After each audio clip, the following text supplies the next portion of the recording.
Welcome to the Deep Dive, where we unpack complex topics into those essential nuggets of knowledge. Ah, Today, we're embarking on a truly fascinating journey back to one of humanity's greatest achievements, the Apollo program. definitely a big one.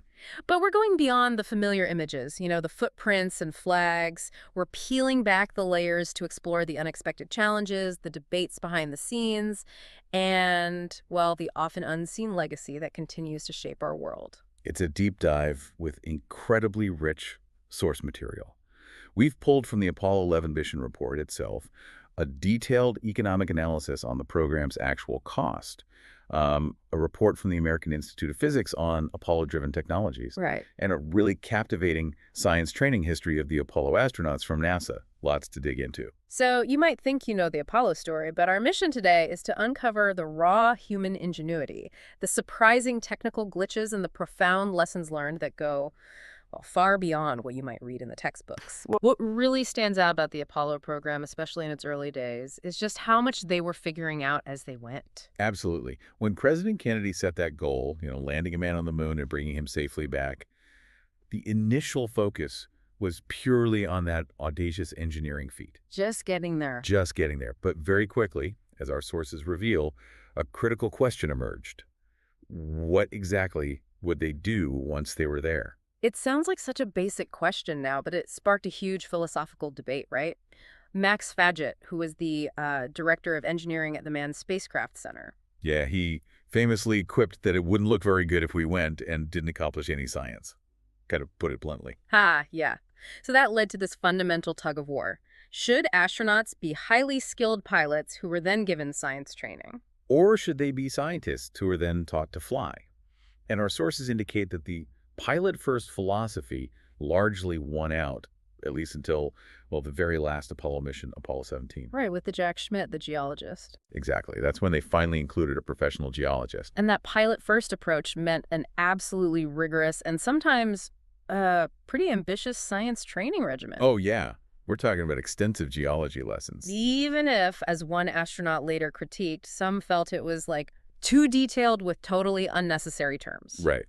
But Deke Slayton, the head of the astronaut office, he actually mandated that all 29 astronauts, himself included, attend every single geology lecture and field trip. No exceptions. Unless they were actively preparing for a flight, nope, everyone had to go. So how do you even begin to prepare for an alien world you've never seen? It sounds like they essentially built the moon on Earth. Pretty much.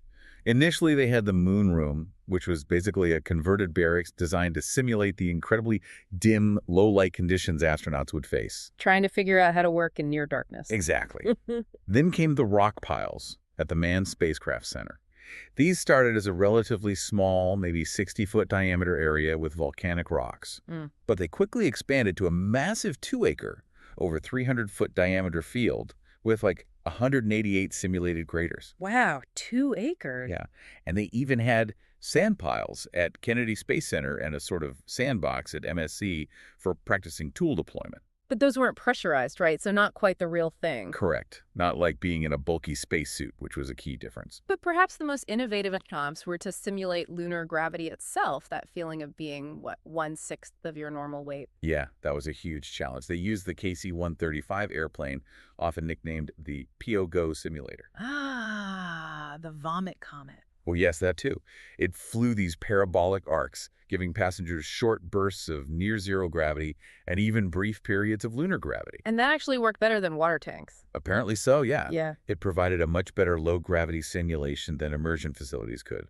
They even tested a rock hammer with strain gauges in both normal Earth gravity and that 1/6 G environment. Just to see how it would handle differently. Exactly, to understand how it would perform on the moon. And the field trips, you mentioned those, sounds crucial. Oh, you can't overstate their importance. Oh. These were intense, often 2-day excursions, happening like monthly for each crew after Apollo 11. Where did they go? All over. Places like the Grand Canyon, Hawaii's volcanic fields, Iceland, which astronauts actually described as the most moon-like area they could find. Iceland, really? Yep, and even Germany's Rise crater. The whole point was hands-on experience. So learning observational skills, getting comfortable using tools in weird terrain.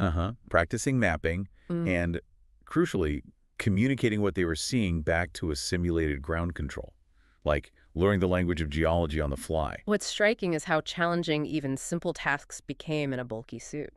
Astronauts noted that something taking, 5 minutes in shirt sleeves might take 30 minutes or an hour in a suit. And might totally exhaust you. Yeah. On Apollo 11, they quickly realized that tasks they'd timed for mere minutes on Earth could take twice as long. Even basic things like collecting a full scoop of material or driving a core tube into the lunar surface took double the planned time. And the hammer often missed. Exactly. And they also discovered that trying to walk sideways on crater walls was genuinely risky because unstable material tended to slide in an unpredictable fashion. It just underscores the profound unpredictability of this new environment, doesn't it? Absolutely. And this iterative learning process, where experience fed back into training, was absolutely crucial.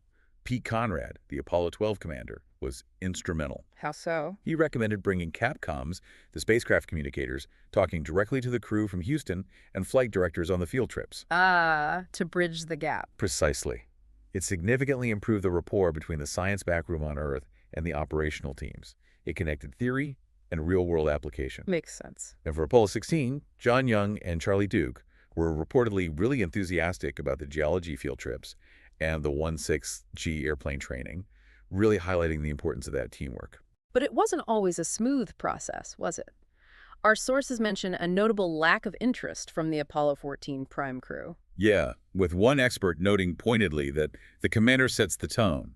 It's a reminder these were human beings with their own priorities and maybe levels of enthusiasm. Right. And there were even instances of the press causing major disruptions on field trips. Oh, yeah. To the point where Neil Armstrong himself apparently had to intervene. Wow. It really underscores the messy, very human side of this seemingly perfect, almost mythic endeavor. Okay, so if training was about anticipating the unknown, the missions themselves became a masterclass in, on-the-fly improvisation and problem solving. Totally. Take Apollo 11's descent, for instance. Ignition occurred on time, but the spacecraft was 2 or 3 seconds early over a known landmark. Which sounds tiny, but at those speeds. Exactly. Meta-course correction was needed. And there was also a 2,800-foot discrepancy in altitude data between the landing radar and the computer. So the instruments disagreed. Yeah, requiring manual intervention from the crew. Armstrong even had to manually pitch the spacecraft to a nearly vertical attitude, just to extend their range and avoid landing in a big boulder field. Real-time, high-stakes decisions happening in seconds. Absolutely. And these detailed mission reports are packed with incredibly precise anomalies, things you wouldn't normally hear about. Oh, definitely. Imagine linking 2 spacecraft in zero gravity, and suddenly, using a specific switch, the CMC-free E switch, jolted the command module with a 15-degree yaw excursion for a couple of seconds. That sounds terrifying. Unexpected movement in space. Right. And in the lunar module, unexpected thruster firings also led to 15-degree attitude excursions, again demanding quick manual realignment. It makes you realize how finely balanced everything was. And how even small glitches could potentially threaten the entire mission. Even vital communications had their surprising quirks, didn't they? They did. The VHF ranging system, which was critical for pinpointing their location, experienced tracking dropouts after orbital insertion. It was eventually traced back to a simple, easily overlooked detail. The lunar module's aft VHF antenna was being used instead of the forward one. Just flip the wrong switch, essentially. Pretty much. A simple fix, but it showed that even the smallest human errors could have cascading effects, but also how quickly they could be resolved with expert ground support. And the hardware itself, it wasn't perfect either. The Apollo 11 mission timer, for example, just stopped shortly after landing. Yeah, just quit. The culprit, a cracked solder joint. Apparently, it was a common problem with what was called cordwood construction, a way of packing electronics tightly together back then. Which was prone to breaking. Unfortunately, yes. Remarkably, it only started working again after 11 hours when it had finally cooled down sufficiently in the cold vacuum of space. Unbelievable. And then there's the forward heat shield mortar lanyard untied anomaly on Apollo 11. This was an installation error. What happened? All but one tie wrap knot, meant to secure the heat shield mortar lanyard, was untied. This is a critical flaw. It could have led to a premature parachute disconnect during re-entry, a potentially catastrophic outcome. Just an installation mistake back on Earth. Exactly. The report also mentions an apparent anomaly involving a glycol temperature control valve that was still open for analysis, meaning they were still investigating even minor weird readings. Despite these, well, hair-raising issues, the ingenuity and the scientific gains really shone through. On Apollo 15, the discovery of the Genesis rock. Ah, yes. A piece of anorthosite, a type of ancient, light-colored rock crucial for understanding the moon's crust. Finding that was a moment of pure scientific exhilaration for astronauts Scott and Irwin at Spur Crater, What did it look like? described as having bright crystals that caught the sunlight. But it wasn't just a pretty rock. Finding it helped solidify our understanding of the moon's lighter highland regions and its very early formation. A key piece of the puzzle. Definitely. And when Apollo 16 faced a broken heat flow experiment cable, that could have been a major loss of science. So what did they do? A dedicated Tiger team on the ground had to work like crazy to completely redesign EVA-2, the second spacewalk, on the fly. Wow. They then successfully argued to keep EVA-3, the third spacewalk, so the crew could reach the crucial North Ray crater, ensuring valuable scientific data wasn't lost. Incredible teamwork between ground and crew. Absolutely. And on Apollo 17, with geologist astronaut Jack Schmitt actually on board, his real-time geological knowledge was directly integrated into mission decisions right there on the lunar surface. Showing the value of having that deep expertise in the field. Exactly. It really demonstrated the payoff of that long debate about pilots versus scientists. Okay, these mission-level heroics are incredible, but they naturally lead us to a bigger question. What was the true lasting cost and value of all this effort, both financially and, beyond that? Well, the cost figures are pretty eye-watering. Our sources quote a figure like $20 billion per person landed on the moon. Per person. Yeah, and a total program cost estimated at $257 billion in 2020 dollars. That's a lot. It is. And some critics, looking back, even viewed Apollo as a kind of mad rush of blank check engineering that, in their view, produced no great long-lived infrastructure or systems or advancements. Harsh words. They are, and these criticisms are important to consider, especially when you look at current space programs where similar debates about cost versus long-term return pop up all the time. Right. The sources mention that some current programs, like SLS and Gateway, are sometimes described as existing for political reasons and nothing more. We're just reporting what the sources say here, of course. Of course. But it highlights that constant tension, doesn't it? Between ambitious, time-sensitive national goals and the desire for more sustainable, long-term development in space. But the story doesn't end with just a critique of the immediate cost, right? There's NASA's Technology Transfer Program. Exactly. This ensures that innovations developed for missions, often called spin-offs, transition into commercial products we use every day. Things we might not even realize came from space tech. Right. We're talking about, according to one source, nearly 2,000 new spin-off technologies developed annually, returning an estimated $100 million to $1 billion to the U.S. economy annually, according to a 2013 report. That's a significant and often overlooked economic impact that continues long after the mission's ended. It really is. And beyond the direct economic figures, there's the meticulous post-mission work itself, which was groundbreaking in its own right. Like what? Well, the Apollo 11 mission report details the successful recovery and the really strict quarantine procedures, for example. Making sure they didn't bring back any moon bugs. Pretty much. It even mentions that 2 medical sample containers leaked within their isolation containers, but were promptly corrected, ensuring the quarantine wasn't violated. That kind of almost obsessive attention to detail. It was absolutely critical. And the preliminary examination of those lunar samples, that must have been exciting. Oh, absolutely. It yielded incredible foundational insights. The rocks were categorized into different types: fine-grained igneous, medium-grained igneous, breccias, which are like rocks made of other broken rock fragments cemented together, Okay. and fines, which is basically lunar dust. And did the analysis match expectations? Interestingly, early chemical analysis of the lunar finds was in excellent agreement with data from the robotic surveyor V-lander that had gone before. So that built confidence in both methods. Exactly. And beyond just classifying them, these initial analyses revealed a moon fundamentally different from Earth chemically. How so? Particularly its surprisingly low potassium to uranium ratio compared to Earth rocks or meteorites.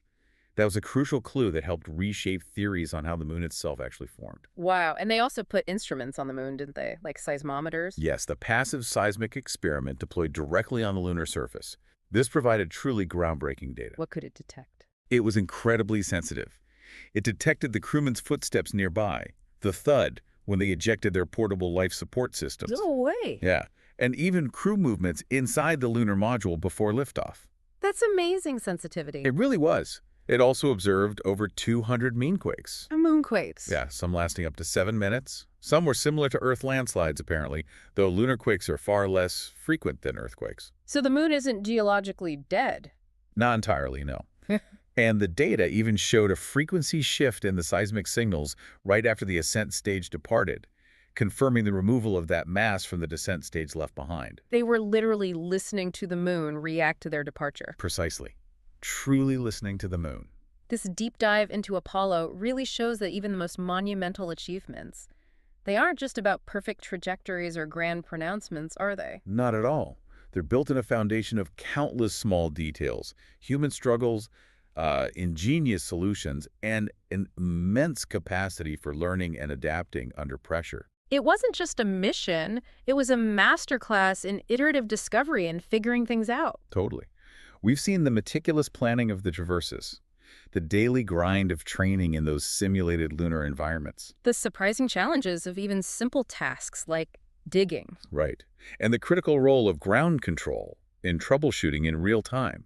It highlights that the human element, that iterative process of trial and error, was just as vital as the rockets themselves. From that initial decision to actually integrate serious science into the mission, to the unexpected issues with equipment and the constant push for more precise data, Apollo was a dynamic, evolving process. Absolutely. And the profound economic impact of its spin-off technologies reminds us that the benefits of grand exploration can ripple far beyond the initial, audacious objectives. It really makes you wonder, doesn't it? Mm. If the Apollo program, with its mad rush, as some called it, and all its unforeseen challenges, generated such incredible lessons and technological benefits, what hidden value might lie in tackling today's grand challenges?